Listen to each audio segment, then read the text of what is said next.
Om Magana Timarandasya Ganangana Salakya Chaksuran Militam Yanatashmai Sri Gurave Namah Sri Chaitanya Manobishtam Shtapitam Yanabhutare Sayam Rupa Karamayam Dhanati Swapanantikam Vandeham Sri Guru Siyata Parakamaram Sri Gurun Vaishnavam Sri Rupam Shagatatam Sahagana Raganatam Vitam Stam Sadevam Sadvaitam Savadutam Parijana Sahitam Krishna Chaitanya Devam Sri Radha Krishna Padan Sahagana Larita Shivishikan Vitam Stam Nama Om Vishnu Padaya Krishna Prasthaya Bhutare Srimati Bhaktivedanta Swami Tinamanim Namaste Sarasati Devi Gauravani Pacharine Nirvishesa Sunivadi Praskata De Satarine Om Ganati Marandasya Ganagana Salakya Chaksuran Miritam Yanatashmai Shri Gurave Namah Sri Chaitanya Manobishtam Shtapitam Yena Bhutare Sayam Rupa Karamayam Darati Swapanadikam Vandeham Sri Guru Siyata Parakamaram Sri Gurun Vaishnavam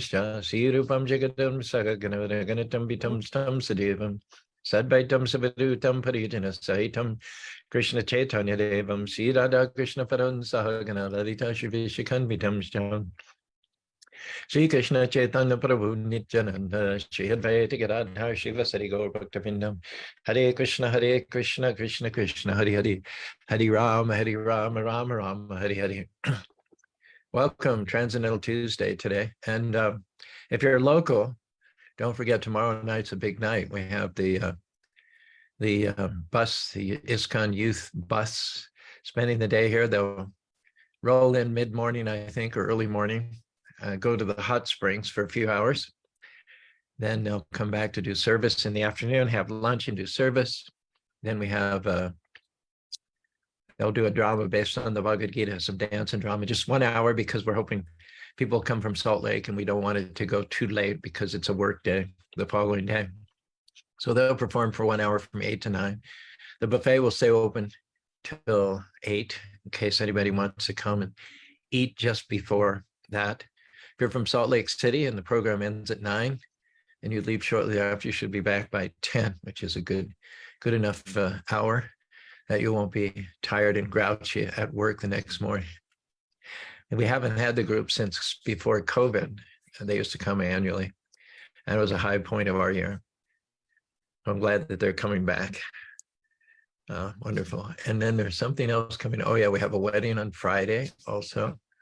125 people in attendance. Lots of busy things this week. And I'm taking Param Parush to the airport. He's returning to Australia. He's come to visit, been here 2.5 to 3 weeks. He has been listening to my lectures for many years, and he knows he's committed many of them to memory. He can quote, he can tell what year I gave the lecture, what the title was, and he can remember the high points of the lecture. So we've had a great time kind of bouncing inspirational quotes back and forth off of each other. And I've really enjoyed his sojourn here. He has enjoyed it as well and is determined to come back annually for a month or so during the summer. He's been a tremendous help in the kitchen. Whatever you want to do, he does it immediately. Very wonderful, pure-hearted, simple devotee from the continent down under. I will miss him, my new best friend. Yesterday, we talked about how devotional service automatically awakens all good qualities within the living being, and devoid of devotional service, one cannot help but be enamored with the material energy, preoccupied exclusively to the business of maintaining family and relatives, driven by one's own mental speculations, and engaging wholeheartedly in the service of the Lord's external indirect energy. There's nothing but the Lord, either in his original personal feature or through the expansion of his various energies. Everything that exists is either the Lord as an individual person or the expansion of the Lord's energies. But we have the choice to dedicate ourselves to the Lord directly, in which case we're partnering with the all-powerful, omniscient, all-beautiful Supreme Personality of Godhead, making our life a thrill at every moment, or we're dedicating ourselves to the material, inferior, external energy of the Lord, which is dull, full of ignorance, and temporary, and very predictable. They say boredom is epidemic with all the information, TikTok, all the really, I mean, technologically, we've got so much excellence out there from a technical point of view, and yet none of it has touched the real self, the real soul within inside. And so boredom is at epidemic proportions, anxiety is at epidemic proportions, depression is at epidemic proportions. There's nothing that technology can do for the inner man. It can only go so far to make external life comfortable. But it doesn't stop there, unfortunately, which we'll talk about a little bit later. And that's why we've called this segment Gajendra and the Ball. Devotional service is the only tried and sure method of for purification. Mamayavam sajiva loke jiva bhuta sanayan manashashtani prakritishtani kartsati. It is said in the Bhagavad Gita, in the 15th verse, 7th chapter, Mamayavam sajiva loka jiva bhuta sanatana. Manas indriya, the living beings originally, purely, we're eternal parts and parcels of Krishna. My Vamsha, Krishna, the Supreme God, claims us as his sons and daughters. There's nothing we can do to disenfranchise ourselves. There's nothing that we can do, however heinous it might be, that God will ever cut us off and not be our Father. It's an eternal fact that he created us, and we have an eternal link with him. And he never forgets that because he's omniscient and he's unlimitedly generous and kind and predisposed in our favor, but we've forgotten that. We've distanced ourselves from him, thinking that our better interest lies in acting independent of the Supreme well-wisher, the Supreme Father. And as such, we've been transferred under the influence of the external energy of the Lord, in which life is a great struggle. We're struggling with the mind, we're struggling with the tongue, we're struggling with the eyes, with the ears, with the nose, and with the touch. There are 5 senses, and then added to those 5 is the mind. So the total are 6 senses with which we're struggling. Now, some people artificially try to renounce this struggle, this hard struggle, by going into the forest. And yet there's a verse in the 6th canto, Bhayam pramadasya vanashupisya, hoping to avoid all the tension of family, wife, co-wives, children, grandchildren, earning a living, paying the mortgage, the morning commute. One may daydream about going to the forest, and yet what will be one situation without having achieved sense control? It is said that in the forest also one will still be struggling with the 6 senses in mind. You may think that to get away from the wives, away from the bickering, away from the henpecking, away from the demands of the kids, you go and live in a cave in the forest, but you're taking with you 6 co-wives in the form of the senses and the mind. So the forest is not going to offer any respite from someone who has not, prior to that, achieved control over the senses and the mind. And it's almost impossible, as we've discussed many times, to do so through repression. Yat para pankaja pilasha balasha bhaktam. It is only through the service of the lotus-eyed Lord that one becomes fully satisfied, fully engaged. When one commences devotional service, which has 9 aspects, Shravanam, Kirtanam, Vishnu, Smaranam, Padasevanam, Archanam, Bandhanam, Dasham, Sakyam, Atmanivedanam, one's heart becomes purified, one's relationship with Krishna awakens, one revives one's original state of full satisfaction in Krishna consciousness, and becoming illuminated, resplendent, brightened up by transcendental knowledge, one then can become a light to others.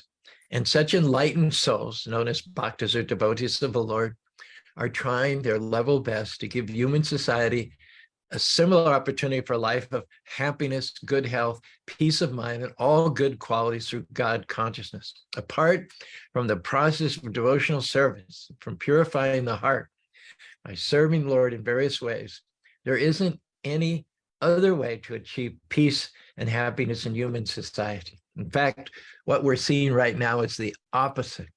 rather than moving as a collective towards more peace, more self-control, more respect, more happiness, more harmony, more unity. We're seeing that in the lack of a God-centered process, people are becoming more brutal. We talked yesterday at length about the nasty conditions under which the animals survive. If you're prey, you're not going to die of old age, but you're going to be eaten. You're going to be torn limb from limb by a predator. But if you're a predator, eventually you're just going to starve to death because you're going to burn up many calories on the hunt. You're going to lose a step. You're going to slow down. You're not going to be as quick as you were. And from eating once every 5 to 7 days, you're going to go to eating every 7 to 10 days. From eating every 7 days, you're going to get eating 10 or 20. And eventually, you're going to be burning up more calories than you are taking in, and your body will feed on itself. So whether you're predator or prey, whether you're good at flight, running, hopping, crawling, or flying, or whether you're good at pouncing, stalking, destroying, killing, dismembering, neither one has a very happy life. It's literally brutal the way that living entities survive in the subhuman species. But nothing compares to the brutality that comes out in human society when one lacks God consciousness. Human society has the capacity, on the one hand, to be much more peaceful, ideal, civilized, genteel, harmonious than the animal society. And when the human society displays these qualities, it gives relief in the animal society as well. The animals look up to us. The animals key themselves on us. They see us as their older brother. They worship us, practically speaking. But depending on our psychological tendencies and our patterns of behaviors, the animals will take their cue from us and conduct themselves accordingly. So because we're brutal to each other, merciless, all of our weapons of mass destruction, the animals are terrified of us, and there's no peace amongst the animals in their society as well. So everything kind of hinges from the state of consciousness of the human being. And when the human being goes off the rails, the unique prerogative of the human form of life is to become God consciousness. That's the one thing we do best. It's the one thing that the animals can't do. And if we do it, then it makes all the rest of society peaceful. The kingdom of God is described as that place where animals and humans live in harmony. Now, how are the humans going to live in harmony with the animals and vice versa if the humans can't even live in harmony with their neighbor? If one neighbor's a Republican, one neighbor's a Democrat, they can't even live in harmony with each other. Or one's Latino, or one's Caucasian, or one's African-American, or one's Asian. When one can't live in harmony with one's neighbor, then how is one going to live in harmony with the greater human society, what to speak of the humans? And what we're seeing now is a level of brutality throughout the entire surface of the earth amongst animals and human beings alike, which is unprecedented in the history of the world. Right now, the movie Oppenheimer is getting a lot of critical praise. It's predicted to win across the boards all of the Academy Awards.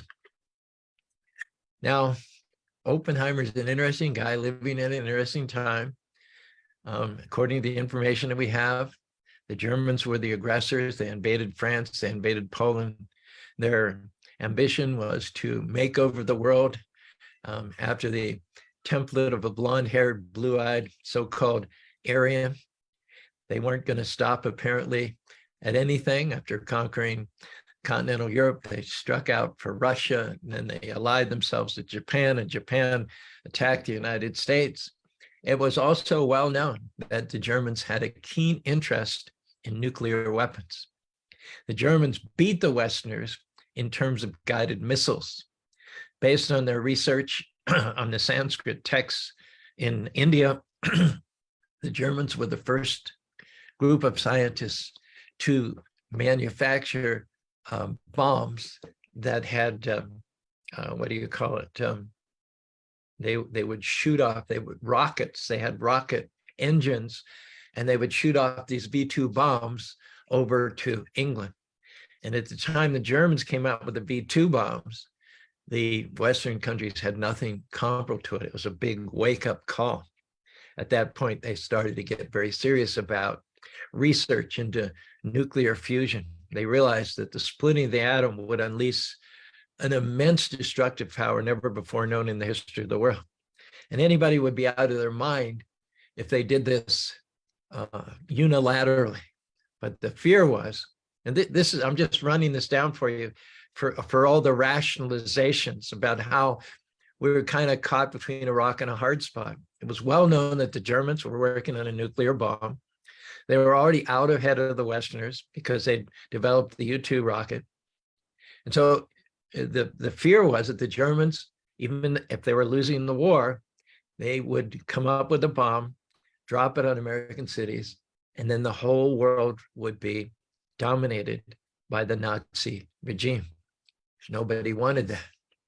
So as a matter of our own survival, we hired Oppenheimer and a team of scientists, I believe it was called the Manhattan Project, and they worked feverishly. Every resource the United States government was given to them. It was the highest priority in order to come up with the atomic bomb. And the argument was not only that the imminent invasion of Japan, if the American troops were to have a beachhead on Japan itself, Japanese don't surrender. For a Japanese to surrender, it would rather be dead. The Japanese did not surrender. They would fight to the last man. The cost in manpower of taking Japan by a frontal assault, by a land and air assault would be, the estimation was it would cost the lives of 1 million Americans. Not only that, in the meantime, the fear was that Germany would come up with the bomb. And so Truman, Oppenheimer, all felt they had no choice but to put all their resources into the creation of a bomb. The reason I mention this is there's a lot of logic to it. There's a lot of rationale to it. If we had not developed a bomb, then this would have happened. If we had not developed a bomb, then what would have happened? What's the problem here? The problem begins when you first resort to technology as a means of increasing your sense gratification, your comfort. That way, when you do that, you're starting down a slippery slope. Someone may say, well, there's nothing wrong in just pushing this little snowball off the cliff. Doesn't seem like there's anything wrong with it. But the problem is the laws of material nature are such that as that snowball rolls downhill, it picks up other snow, develops a momentum of itself. It takes a life of its own. And eventually, you can't stop it, and it's going to destroy everything in its path. So when did all this start? What was the first step that we took? I don't know so much about what you might say in modern history, but there's a very instructive story that comes to us from the Mahabharata, which is 5,000. The incidences in the Mahabharata took place 5,300 years ago. Supreme Personality of Krishna was on the planet. He remained for 125 years. His best friend was Arjuna. It's explained, Bahuni Vyanti Tani Janmani, Tani Natam Veda Sarantapa. Krishna explains to Arjuna in the 4th chapter of the Bhagavad Gita that they are eternal friends. As they are friends in that incarnation, Krishna says, we have taken many, many births previous as friends. Life after life, when Krishna appears, Arjuna appears. Krishna remembers all of those previous lives, and Arjuna does not. So as friends, one time, Agni, the god to whom you perform sacrifices and offer ghee and herbs into the fire, Agni consumes those herbs and that ghee, and he gives blessing to human society. So many sacrifices have been performed because of the presence of the Supreme Lord on the planet, that Agni, having consumed huge quantities of ghee, had an upset stomach. Now, the herbs to cure his upset stomach existed only in a forest called the Kandava forest, to which the Pandavas had recently been banned. It so happens that forest is a favorite forest of Indra, the king of heaven. It's also a favorite living place, habitation for rakshasas and demons, and cannibals, and fierce beasts. So Indra protects the forest because he goes there occasionally to sport with his apsaras, his heavenly damsels. So Indra has vowed to protect the forest and protect all the animals in the forest. But Agni goes to Arjuna and begs Arjuna, please allow him to go in and burn the forest, because otherwise he will not be able to accept any more sacrificial offerings, and the practice of religious performances will be obstructed on planet Earth. Arjuna agrees to act as the agent of Agni, and Arjuna stations himself as a sentinel at the edge of the forest along with Krishna, and Agni goes in, fire god goes in, he starts burning the forest, and along with that, consuming the herbs that are going to cure his indigestion. Well, naturally, Indra gets upset at what he sees happening. He comes with a whole army of demigods, and Krishna and Arjuna with their arrows fight off Indra and the whole host demigods. At the same time, many of the beasts and the cannibals and the rakshasas and the monsters are exiting the forest because of the fire, and Krishna's stated reason for appearing in this material is paritranaya sadhana vinashya, is to destroy the miscreants. So not only are Arjuna and Krishna contending with their bows and arrows with the entire army of the demigods coming to intervene, but they're also dispatching the monsters and demons and cannibals and rakshasas as they exit from the forest, doing all of this simultaneously. In the midst of all of this, Maya, the architect among the demigods, the technologist, the first IT guy, first computer guy, you might say, the father of modern technology, he's also getting singed by the flames of the fire. He's a demon, but he comes and takes shelter at Arjuna's feet and he says, please save me. You know, the Kshatriya warrior code is that if anybody throws themselves at your mercy, you can never refuse them or deny them. So Arjuna gave him shelter. And then after the incident passed, Agni had eaten his fill, the monsters had been killed, the demigods had been repulsed, and everything was restored to normal. Maya came up and offered a boon to Arjuna. He owed his life to Arjuna after all. So he wanted to give Arjuna a significant blessing. Arjuna didn't know what to ask for. He's already the personal associate of Krishna. What do you need when God's your friend? Anything in the material or spiritual world would be at your fingertips for the service of the Lord. So as was his custom, Arjuna looked to Krishna for advice. And while he was looking for Krishna for advice, Maya made a suggestion. Maya said, why don't I give you the knowledge of techne? This is a Sanskrit word. It is the root for the English word technology. Maya said, why don't I give you the knowledge of techne, computer science, combustion engine. You can have cars, you can have planes, you can have trains, transportation will be easier. You can have electricities, you can stay up after dark, you can have computers, you can have the electric light, all kinds of conveniences. You know, once technology comes in, you don't have to carry water from the well. You don't have to wash your clothes by hand. You don't have to go to bed at sunset. It allows a lot more independence and freedom. So hearing this proposal from Maya, again, Arjuna continues to look at Krishna inquiringly. And in response to that particular suggestion, that Maya give Arjuna the seeds of the knowledge of technology, Krishna immediately said, no, absolutely not. He said, once you start in with technology, then everything is ruined. So maybe that was the beginning of the end. I don't know. But once you get one little convenience and then you become addicted to that extra leisure time, so-called leisure, then you want another convenience and you want another convenience, and gradually you develop a class of men who are racking their brains to come up with more and more inventions and more advice to make life easier, so you can build your house easier, so you can illuminate with electricity, so you can have a car and a house. But the problem is, along with that comes, you have to get oil from the Middle East. You have to get rubber for your tires from Brazil. You lose your independence. You lose your self-sufficiency. In World War I, the president, Woodrow Wilson, he did not want to send American troops over to Europe. He wanted to stay out of it. He wanted to keep to an isolationist policy.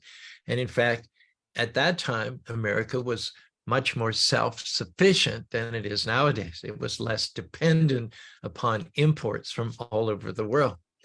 More things were produced from an agrarian-based, agricultural-based society, and less needed to be imported. In other words, our greed had not inflated to a feverish pitch. And so Woodrow Wilson held out for a long time against entering World War I. So why should we get involved overseas? Now we don't have a choice. Now that debate doesn't take place because we're sold out. We're completely committed. We cannot maintain life in the standard to which we are accustomed without buying into what people call a global economy. And they try to put a positive spin on it. But in fact, it means that we've lost our basic essential independence. So one thing leads to another. You open the door to technology, and you get addicted to technology. You have a class of men who are almost become like a priestly class of men. Henry Ford, and Rockefeller, and Thomas Edison. They become icons in the society. They come up with all these time-saving so-called conveniences. And you come to the point in 1945, 1946, where if you don't create the atomic bomb, the Germans are going to do it before you. So yeah, within that narrow window of time, there's compelling. You don't have a choice at that point. You had a choice back there when Maya tempted you, and you looked to Krishna to make the right decision.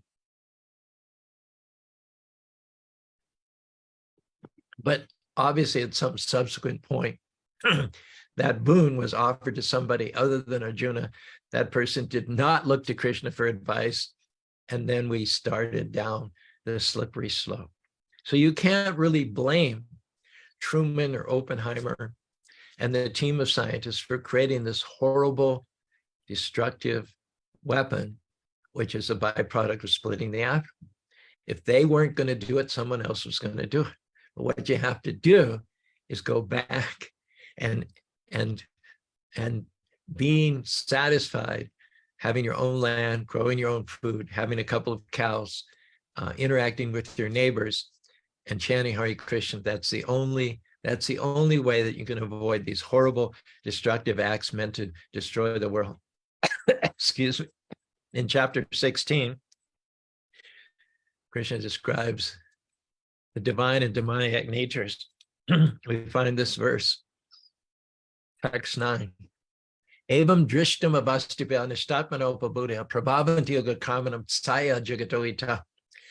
Following such conclusions, lacking a God-centered, then the only alternative, the only purpose of life becomes convenience, comfort, better transportation, better food, better sleep, better eating, better fighting, of course.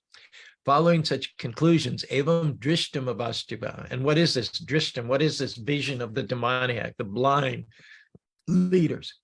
It is that the world has been created by accident, by chance.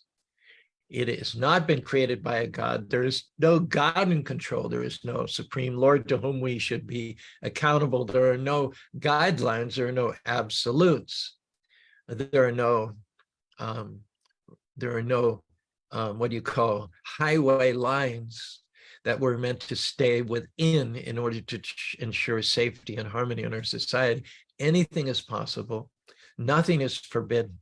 So having this atheistic view of the creation of the world, it's like a thief. He walks along, he sees a car there with the keys in it, and he thinks it just happened by chance.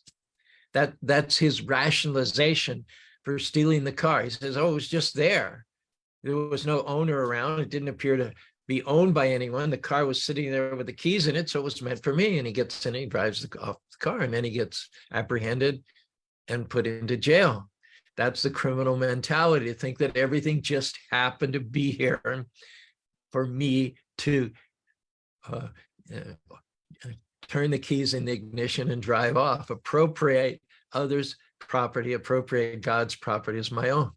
Evam drishtam, with the atheistic view of the creation of the world, but people lose their intelligence. They become no better than the animals. And when you think about it, what has technology done? What is the sum total, the fruit of technology? We eat better than the animals. We sleep better than the animals. We certainly wage war better and more brutally than the animals. And we also mate in more kinky ways than the animals. But all that technology has done is polished up eating, sleeping, mating, defending. All technology has done is make us polished animals. And when human beings become animals, they become much worse than the animals, as if animal life wasn't brutal and painful and bloody and violent as it is. When human beings become animals, then they are much more brutal, much more violent, much more bloody. And therefore, Krishna predicts the modern age pretty much by saying they have lost their intelligence, who think the world is come about by accident or by chance. And eventually, prabhavanti ugakarmano tsai, they venture down that long slope, which ends in horrible, unbeneficial works meant to destroy the world. And what personifies that more exactly than the atomic bomb? Prabhupada goes on to say, the demoniac, in other words, those who are atheistic. Theistic means to recognize the hand of God everywhere. And atheistic means to deny the hand of God. When you're atheistic, it inevitably leads the world to the brink of destruction. It is inevitably the sign of a less intelligent person who has no concept of God. And the interesting thing, the kicker is that the less intelligent, godless people think they are more intelligent. They think they are more intelligent than people of faith, people of purity, people of righteousness, people of character, who see the hand of God everywhere. This is what they tell themselves. Prahlad Maharaj describes the mentality of the godless, how they think they're actually more intelligent. Previously, it says, Namam duskritino mudha perpadyate narada mayaparita ashram bhavam ashritaha. There are 4 types of people who resist God consciousness, to whom God consciousness is distasteful, anathema. Duskritino krita, the acknowledgement is given in this verse in the Bhagavad Gita. Krishna acknowledges that many godless people, many atheistic people, many demoniac people have a lot of merit. After all, it takes merit, it takes intelligence to build an atomic bomb in a race against the Germans who are trying to do the same thing. That's called krita, that's called merit. That God has given us all certain gifts and talents and abilities, but the merit is misused. The merit is used in a perverted way. Rather than to honor God, simplify life, glorify the Lord, and live in harmony, one misuses one's merit to produce horrible, unbeneficial things meant for destroying the world. Asharam bhavam ashritaha. Thus, people buy into not the godly nature, but the demoniac nature. And in all of that, they're prideful. They're proud. Look at what we've achieved. Look at the comforts. Look at the conveniences that we've created. Prahlad Maharaj described this syndrome in the 7th canto of the Bhagavatam. Yadartaya kamani vidvam mani asakurmana karota viparyasham amogam vinite phalam. Yadartaya kamani, the proud scientist, technologist, materialist, he says, we did this, we did this, we did this, combustion engine, electric light, we've gone to the moon, this, that, and the other thing. Vidvam mane ashakun mana. They're congratulating themselves on the conveniences of life. And there's no doubt The technology has produced some very interesting, fascinating, wonderful conveniences. My favorite is the GPS, the GPS technology. You can go to any city in the world and get around like you've been living there your whole life. I have to admit, I love it. I love it. I don't know if I'm willing to pay the price of a nuclear holocaust in order to have GPS in a car, but it certainly is an amazing thing.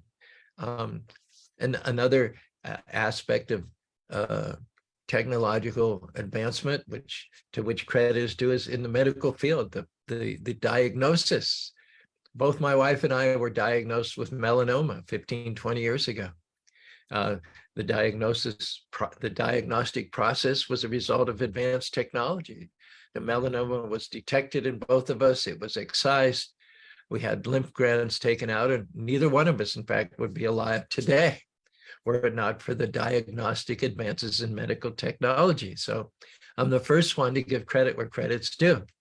But the whole ball of wax is of such a nature that the more you advance in technology, the more tension you create, the more distance you create between yourself and God, the more you tend to worship and have blind, unquestioning faith in the priests of material scientists who put their inventions on the altar of atheism, the more that rubber band stretches, the further you go from God. God is dead. God has no meaning. Eventually what happens, the rubber band, you can stretch it only so far, and it's either going to break or it's going to rebound. It's going to snap back. If you ever had a rubber band snap, it's very painful. It's very painful. In all of this, the hubris, the pride, the arrogance takes us further from God. It creates more tension, more alienation between human society and God. And the ultimate result is that everybody will end up cursing science, cursing technology, wishing we'd never gone down that slippery slope. Narottam Das Thakur, nice Vaishnav Christian devotee poet, he sung Sukera Lagiye Baro, Bagino Anale Puriya Gara. Very simple point here. Narottam Das Thakur says, I constructed a house for living happily. Unfortunately, fire came and burned the house down. Right in that simple lyrical sentence is the whole problem with the material world. In the material world, fire is present within everything. Ultimately, fire will come. You can have fire marshals, you can have fire stations, you can have fire extinguishers, you can have fire hoses, but fire is there everywhere. It's the nature of this material world. Fire is inbuilt within everything. Even when we built the temple in Spanish Fork, we presented the plans to the planning committee, the zoning committee. There was no wood, there was no combustible material anywhere in the building, but they still said you have to have 110,000 gallon lake in case of fire. We said, how can there be fire? There's nothing combustible. But they insisted you have to have this lake in case of fire. So I have to admit, there's some truth to that. This world is made of earth, air, water, ether, and fire. Fire is part of everything. Wherever you find wood, there's fire. It's a combustible environment, unlike the spiritual world. Now, people are trying to hedge against the fire, but sooner or later, the fire will come. Sooner or later, it's said that in the Bible, and also the information we have from the Srimad Bhagavatam, is that in previous ages, there was a cosmic destruction brought about by water, flooding, rains, rising waters. For 40 days, everything was inundated and everything destroyed. In my youth, during the 60s, famous author named James Baldwin wrote a book called The Fire Next Time. In the wake of the detonation of the first 2 nuclear bombs in Hiroshima and Nagasaki, this author, civil rights author, he wrote a book called The Fire Next Time. A fire is inevitable. And when you conduct society under the principles of atheism, you're basically invoking that fire. You're basically inviting that fire. Prabhupada spent quite a bit of time in the early days in New York City. And in New York City, you always hear the fire engines. The fire engines are out 24 hours a day, in the afternoon, in the early evening, at the midnight hour, at 2, 3 o'clock in the morning. Practically, there isn't any time in New York City when you don't hear the fire engines. There isn't any time in the greater New York City where there aren't at least 10 or 15 places where the fire is going on. The fire brigade is out all of the time, running, just trying to create a hedge against the fire, which is already there. Before any building can be given its occupancy permit, before any landlord or any construction company can allow people to inhabit that building as a resident or as an office facility or as an event gathering, the first consideration that the authorities have is it meet with the code for fire regulations. First concern, any authority, so far any building is concerned, is how well is it protected from fire? And only then, if it meets with all the requirements of the fire code, will they give the permit. And even that, the fire is always poised. Fire never sleeps. I remember I used to go down to the BYU field house when I was younger and running marathons, and I would do speed work. I would do 45 minutes on the BYU indoor track in the morning hours. So I would exit I-15 at University Avenue, and I go through downtown Provo, and the BYU Fieldhouse is 900 North. You take a right. There's plenty of parking. 5:30 in the morning. The Fieldhouse is relatively vacant, just a few people. I remember I used to do that day after day, very routine, nothing extraordinary, same old, same old, same old. One day, I took the University Exit Avenue, and I noticed this glow that I'd never seen before, somewhere around downtown Provo. So I got closer and closer and closer, and the glow seemed to get brighter, and I noticed a lot of smoke.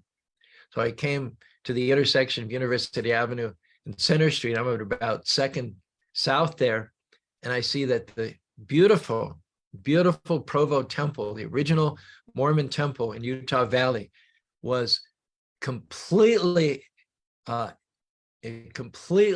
what's the word? Enflagrated, is that the word? Is that even a word?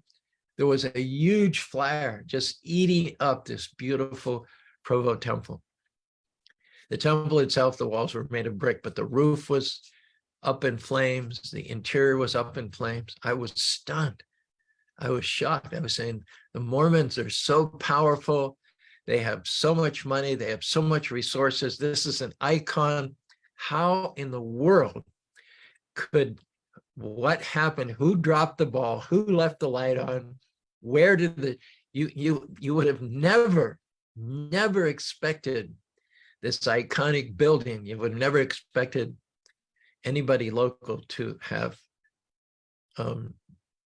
looked the wrong way at the wrong time. You just, turns out it's an old building, and I guess parts of the electrical system had not been upgraded. So there was a short circuit within the walls, and it happened. There was one building in Provo that everybody would vote on, that they would want to be protected from fire. I dare say it would be that building. And yet it was that very same building, the building that meant the most, that was most symbolic and representative of higher things. The fire took that building. And at the time, it was absolutely astounding to me. Later on, it was rebuilt. It's back. Cost millions and millions and millions of dollars. This is the nature of this world. It is meant to be burned up. There's no immunity. Everything,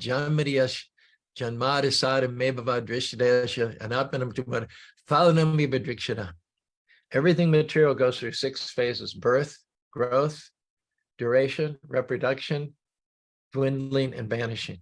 From Lord Brahma down to the insignificant ant, Abrahma, Bhuvanalaka, they're all places of repeated birth and death. Everything burns. That's the nature of this temporary material world.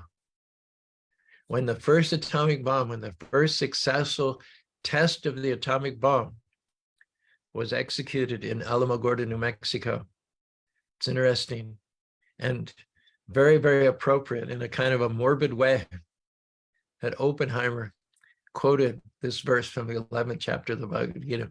He didn't quote it in the Sanskrit, but I'll give the English translation. Kaloshmi lokasya akri prabhata lokas tamarjaya pravita rita putram vibhishan visarve yabashtito pragnukayusha. Krishna says to Arjuna, giving Arjuna a sneak preview of how it is that all the wrongdoers, all the Kauravas, are already killed by Krishna's arrangement. Arjuna sees this ghastly, destructive scenario where all the opposing soldiers are being pulled in like files attracted to a magnet, being pulled and burned and crushed by the teeth of the universal form of the Lord, which is a personification of time. Time is like fire. Time eventually destroys all worlds. Kaloshmin Lokasha, time I am, Krishna says, the destroyer of all worlds. And I have come to engage all people without exception. Death is there for all of us. And it could be argued that the fruit of modern technology, with all of its pride and its godlessness to which it lends itself, all it has done is made death closer to us. It has just made death a wholesale business. Will Rogers, the American comedian, used to say, in the old days, you used to live until you died. Now you live until you get run over. You live until you get shot in a mass school shooting, or you live until the nuclear bomb incinerates you. But we've made death our main business. The ultimate fruit of technology is wholesale death and destruction. I don't mean to be a doomsayer, because there's a very nice, pleasing, joyfully performed option. And already literally hundreds of thousands of intelligent men and women have turned their own individual lives completely around, got back in touch, got realigned with God by the chanting of Hare Krishna, Krishna Krishna, Hare Hare, Hare Rama, Rama Rama, Hare Hare. There's a worldwide society with tens of thousands of members, closing on 1,000 different brick and mortar institutions, called the International Society for Krishna Consciousness, which in partnership and alignment with other genuinely spiritual people from other religious traditions have the power to turn the tide. Krishna is God. He's capable of anything. He sees a way when we don't see a way, but each and every one of us has to do our part and begin to purify our consciousness, go back to that state of dependence, gratitude, appreciation, and ultimately reawaken our dormant love for Krishna. That is the path of progress. That is the path of peace, the path of transcendence. That is the engagement of all intelligent people. Krishna himself came to head up the chanting Sankirtan movement in this very, very dangerous age of Kali. Krishna Vana Tsitsa Krishnam. Krishna came recently, as 500 years ago, forsaking his black color, being a golden color, which is the combined color of Radha and Krishna. Krishna Vana Tsitsa Shanga Panga Parashanam. Yaga Sankirtanam. Lord Chaitanya Mahaprabhu is the pioneer. He's the leader. He's the general of the Sankirtan army, the movement for restoring peace and tranquility and sanity in the world through the chanting of Hare Krishna, Krishna Krishna, Hare Hare, Hare Rama, Rama Rama, Hare Hare. And it is said, Suyagya Medishaha. His followers will be comprised of the most intelligent members of the population. So join Lord Chaitanya Mahaprabhu and all progressive living beings to do your level best, first of all, to make your life successful, and then to spread the holy name around for the benefit of all living beings with whom we share the planet. Om Tat Sat. Hare Krishna. It's 20 past 8. We'll stop there. Vaibhavi gives some smiley faces. Brent, pranams. Jean, also some musical notes and pranams. Sundari Priya gives her pranams as well. All glories to Prabhupada. From Anjali, we have her checking in to Caru, the postman. She says, happy Transcendental Tuesday. Anjali is one of the original founders of this show. She gave the name Transcendental Tuesday. So good morning, Anjali. Shukshma, also been with us, I think, every day this week as well as last week. She says there's never a dull moment at the Lotus Temple, especially this spring and summer. So true. So true. I think there's some other comments, but they have not yet popped up on the Facebook sidebar here. So let's go to, again, if you joined us late and you're local, come to Spanish Book Wednesday night, tomorrow night, the bus for 20 or 30 ISKCON youth, as well as Bhakti Marg Swami. We'll be spending the day here. You can come during the day and associate with the youth, do service with them. Otherwise, come at night for dinner, after which there's a 1 hour show from 8 to 9. If you're from Salt Lake City, we're intentionally ending the show at 9 so that you could be back home by 10 or shortly thereafter to go to work tomorrow. Wedding also on Friday. Rob, you had some you hit it out of the park with practically every one of your takeaways yesterday. How are you going to top that today? I can't guarantee that I will. It's Krishna's will, whatever happens. Well, you have a nice follower in Param Purush. Even when he goes back to Australia, he'll look forward to me posting your takeaways every Monday, Tuesday, and Wednesday. I'm glad that they are of benefit. And that's the whole point. Yep. All right. Happiness is service. When you try to satiate, you're opening the floodgate. Oh, nice. You always want more when spiritually poor. Mm-hmm. Mm-hmm. A polished turd is still a turd. I may not publish that one.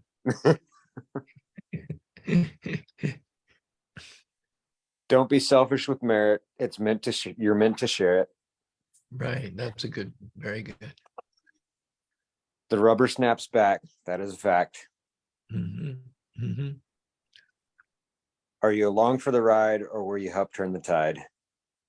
That's a good one. That's a summation. That's our good. Nice offering. And thank you very much for the time and the thought that you put into these. It's a wonderful addition and compliment to our little discussion here, Monday, Tuesday, and Wednesday. Very much appreciate you, Robin. Appreciate people who jumped on here through Facebook as well, by Bobby, Brent, Jean, Sundari Priya, Anjali, Shukshma. And of course, this will all be posted on YouTube. It'll remain on Facebook so that anyone can also listen after the fact. This has been Transcendental Tuesday. We thank you for joining us and invite you to come back for Wisdom Wednesday tomorrow. Hare Krishna, Hare Krishna, Krishna Krishna, Hare Hare, Hare Ram, Hare Ram, Rama Rama, Hare Hare.